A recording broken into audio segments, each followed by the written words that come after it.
ನಮಸ್ಕಾರ ವೀಕ್ಷಕರೇ, ಇವತ್ತು ನಾನು ತೊಗೊಂಡು ಬಂದಿರೋ ರೆಸಿಪಿ ರವೆ ಇಡ್ಲಿ ಮತ್ತು ಬಾಂಬೆ ಸಾಗು.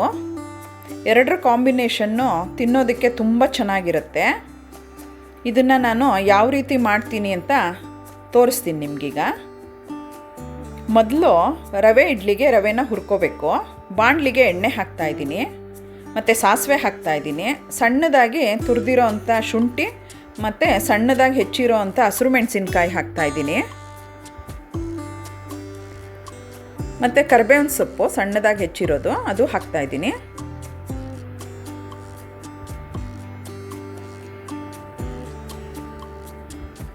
ಅದ್ರ ಜೊತೆಗೆ ಸ್ವಲ್ಪ ಹಿಂಗೆ ಹಾಕ್ಕೋತಾ ಇದ್ದೀನಿ. ಇದನ್ನೆಲ್ಲ ಘಮ್ಮನ್ನೋ ಥರ ಚೆನ್ನಾಗಿ ಫ್ರೈ ಮಾಡ್ಕೋಬೇಕು. ಈಗ ಇದಕ್ಕೆ ರವೆ ತೊಗೊಂಡಿದ್ದೀನಿ ನೋಡಿ, ಮೀಡಿಯಮ್ ಸೈಜ್ ರವೆ. ಇದು ಉಪ್ಪಿಟ್ಟಿಗೆ ಉಪಯೋಗಿಸ್ತೀವಲ್ಲ ಆ ರವೆ ಹಾಕ್ತಾಯಿದ್ದೀನಿ. ಅದು 1.5 ಕಪ್ ಹಾಕ್ತಾಯಿದ್ದೀನಿ ನಾನು. ಇದನ್ನು ಸ್ವಲ್ಪ ಹುರ್ಕೋಬೇಕು. ತುಂಬ ಏನು ಹುರಿಯೋದು ಬೇಡ. ಉಪ್ಪಿಟ್ಟು ಹುರ್ಕೋತೀವಲ್ವ ಉಪ್ಪಿಟ್ಟಿಗೆ, ಅಷ್ಟೇನು ಹುರಿಯೋದು ಬೇಡ. ಇದಕ್ಕೀಗ ಕೊತ್ತಂಬರಿ ಸೊಪ್ಪು ಹೆಚ್ಚಿರೋ ಅಂಥದ್ದು ಹಾಕ್ಕೋತಾ ಇದ್ದೀನಿ. ಅದನ್ನು ಸೇರಿಸಿ ಸ್ವಲ್ಪ ಹುರ್ಕೋಬೇಕು. ಇದು ಆರೋದಕ್ಕೆ ಬಿಡಬೇಕು.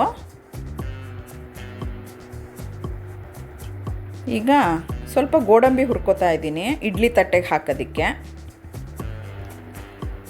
ನೋಡಿ, ಇದು ಆರಿದೆ. ಇದು ರವೆ ಹುರಿದಿದ್ವಲ್ಲ ಅದಕ್ಕೆ ಮೊಸರು ಮಿಕ್ಸ್ ಮಾಡ್ಕೋತಾ ಇದ್ದೀನಿ. 1.5 ಕಪ್ಪು ರವೆಗೆ 1 ಕಪ್ಪು ಮೊಸರು ಹಾಕ್ತಾಯಿದ್ದೀನಿ ನಾನು. ಮತ್ತು ಸ್ವಲ್ಪ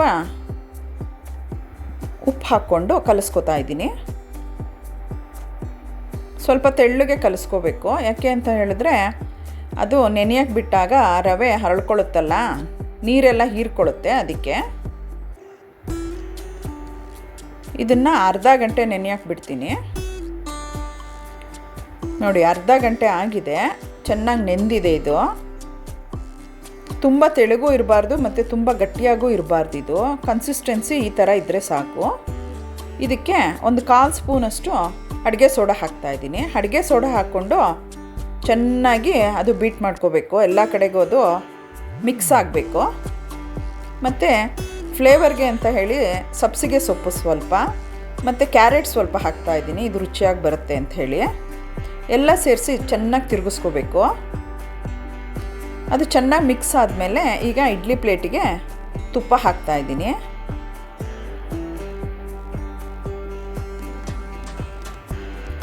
ಮತ್ತು ಒಂದೊಂದು ಫ್ರೈ ಮಾಡ್ಕೊಂಡಿದ್ವಲ್ಲ ಗೋಡಂಬಿ ಹಾಕ್ತಾಯಿದ್ದೀನಿ.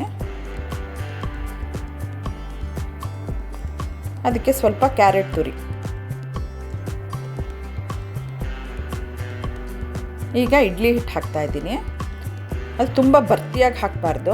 ಒಂದು ಮುಕ್ಕಾಲು ಹಿಟ್ಟು ಹಾಕ್ಕೊಂಡ್ರೆ ಸಾಕು.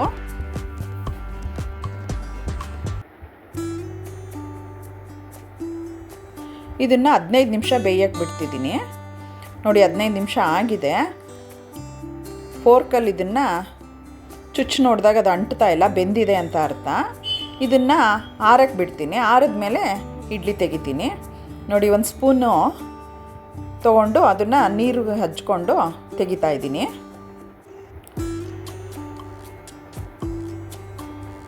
ನೋಡಿ, ತುಂಬ ಚೆನ್ನಾಗಿ ಬಂದಿದೆ. ಇದು ಮುರಿದು ತೋರಿಸ್ತೀನಿ. ನೋಡಿ, ಒಳಗಡೆ ಎಲ್ಲ ಗೂಡು ಥರ ತುಂಬ ಚೆನ್ನಾಗಿ ಬಂದಿದೆ. ಇದು ತಿನ್ನೋದಕ್ಕೂ ತುಂಬ ಟೇಸ್ಟಾಗಿರುತ್ತೆ. ಈಗ ನಾನು ಬಾಂಬೆ ಸಾಗುಗೆ ರೆಡಿ ಮಾಡ್ಕೋತಾ ಇದ್ದೀನಿ. ಬಾಣಲಿಗೆ ಎಣ್ಣೆ ಹಾಕ್ಕೊಂಡಿದ್ದೀನಿ, ಸಾಸಿವೆ ಮತ್ತು ಸ್ವಲ್ಪ ಜೀರಿಗೆ.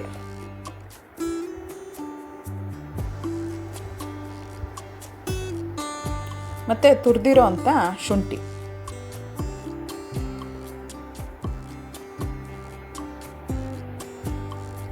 ಹಸಿರು ಮೆಣಸಿನ್ಕಾಯಿ ಹಾಕ್ಕೋತಾ ಇದ್ದೀನಿ ಹೆಚ್ಚಿರೋದು. ಸ್ವಲ್ಪ ಜಾಸ್ತಿನೇ ಹಾಕ್ಕೋಬೇಕು. ಇದು ಖಾರವಾಗಿದ್ದರೆ ಚೆನ್ನಾಗಿರುತ್ತೆ. ಸ್ವಲ್ಪ ಹಿಂಗು,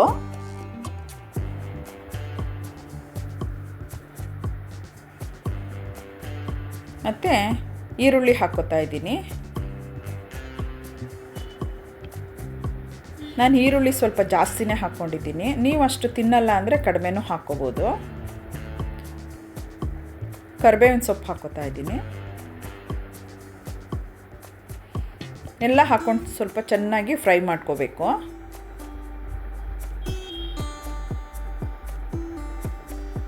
ಈಗ ಅದು ಸ್ವಲ್ಪ ಫ್ರೈ ಆಗಿದೆ, ಅದಕ್ಕೆ ಫ್ರೋಝನ್ ಬಟಾಣಿ ಹಾಕುತ್ತಾ ಇದ್ದೀನಿ.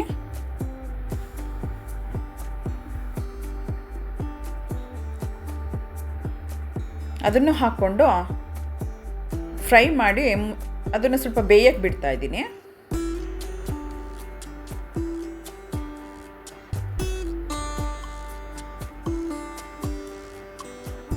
ಈಗ ಇದಕ್ಕೆ 2 ಸಣ್ಣದು ಟೊಮೆಟೊನ ಹೆಚ್ಕೊಂಡಿದ್ದೆ, ಅದನ್ನು ಹಾಕೋತಾ ಇದ್ದೀನಿ.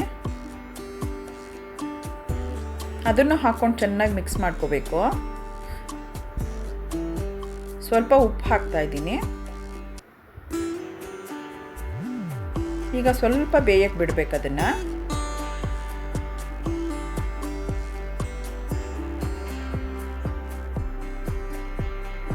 ಈಗ ಅದು ಸ್ವಲ್ಪ ಬೆಂದಿದೆ, ಅದನ್ನು ಹುರ್ಕೋತಾ ಇದ್ದೀನಿ.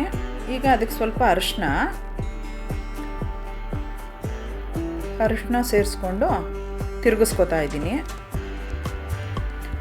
ಈಗ ಅದಕ್ಕೆ ನೀರು ಮಿಕ್ಸ್ ಮಾಡ್ಕೋತಾ ಇದ್ದೀನಿ ನೋಡಿ. ಇದು ಸ್ವಲ್ಪ ಕುದಿಯಕ್ಕೆ ಬಿಡಬೇಕು.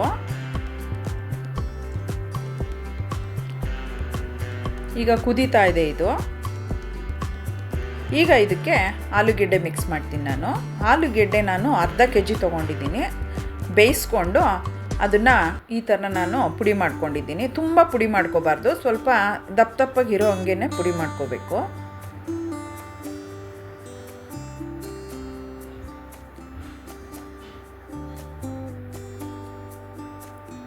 ನೋಡಿ ಅದು ಬೇಯಕ್ಕೆ ಬಿಟ್ಟಿದ್ದೀನಿ. ಈ ಕಡೆ ಕಡಲೆ ಹಿಟ್ಟು 2 ಸ್ಪೂನ್ ತೊಗೊಂಡಿದ್ದೀನಿ. ಅದಕ್ಕೆ ಸ್ವಲ್ಪ ನೀರು ಹಾಕ್ಕೊಂಡು ಬೀಟ್ ಮಾಡ್ಕೋಬೇಕು, ಗಂಟೆಲ್ಲ ಇಲ್ಲದೆ ಇರೋ ಥರ. ಯಾಕೆ ಅಂದರೆ ಕಡಲೆ ಹಿಟ್ಟು ಹಾಕಿದ್ರೇ ಅದು ಸ್ವಲ್ಪ ಗಟ್ಟಿಯಾಗಿ ಬರೋದು, ಸಾಗು ಚೆನ್ನಾಗಿರುತ್ತೆ, ರುಚಿಯಾಗಿರುತ್ತೆ. ಅದಕ್ಕೆ ಈಗ ಉರಿ ಕಡಿಮೆ ಮಾಡಿಕೊಂಡು ಕಡಲೆ ಹಿಟ್ಟು ಹಾಕ್ಕೋಬೇಕು ನಾವು. ಯಾಕೆ ಅಂತಂದರೆ ಗಂಟಾಗ್ಬಿಡುತ್ತೆ, ಉರಿ ಜೋರಲ್ಲಿದ್ದರೆ ಗಂಟಾಗ್ಬಿಡುತ್ತೆ. ನೋಡಿ ಈಗ ಅದು ಚೆನ್ನಾಗೆಲ್ಲ ಮಿಕ್ಸ್ ಆಗಿದೆ. ಸ್ವಲ್ಪ ಕೊತ್ತಂಬರಿ ಸೊಪ್ಪು ಹಾಕ್ತಾ ಇದ್ದೀನಿ.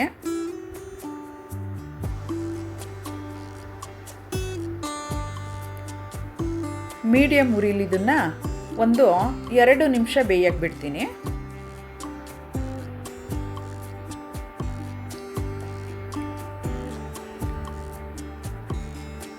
ನೋಡಿ ಇದು ಬೆಂದಿದೆ. ಇದು ಆರಿದ ಮೇಲೆ ಇನ್ನೂ ಗಟ್ಟಿ ಆಗಿಬಿಡುತ್ತೆ. ಇವಾಗ ಈ ಹದಕ್ಕಿದೆ, ಇದು ಆರಿದ ಮೇಲೆ ಸ್ವಲ್ಪ ಗಟ್ಟಿ ಆಗುತ್ತೆ. ನೋಡಿ ಇವಾಗ ಸ್ವಲ್ಪ ಆರಿದೆ ಅದು. ನಾನು ಬೌಲಿಗೆ ತೊಗೋತಾ ಇದ್ದೀನಿ. ನೋಡಿ ಇಷ್ಟು ಗಟ್ಟಿ ಬಂದಿದೆ.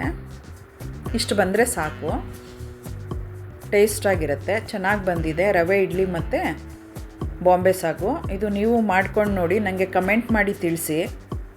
ಮತ್ತು ನನಗೆ ಎನ್ಕರೇಜ್ ಮಾಡಿ, ನನ್ನ ಚಾನಲ್ಗೆ ಸಬ್ಸ್ಕ್ರೈಬ್ ಆಗಿ, ಲೈಕ್ ಮಾಡಿ, ಶೇರ್ ಮಾಡಿ, ಬೆಲ್ ಐಕಾನ್ ಪ್ರೆಸ್ ಮಾಡಿ. Thank you.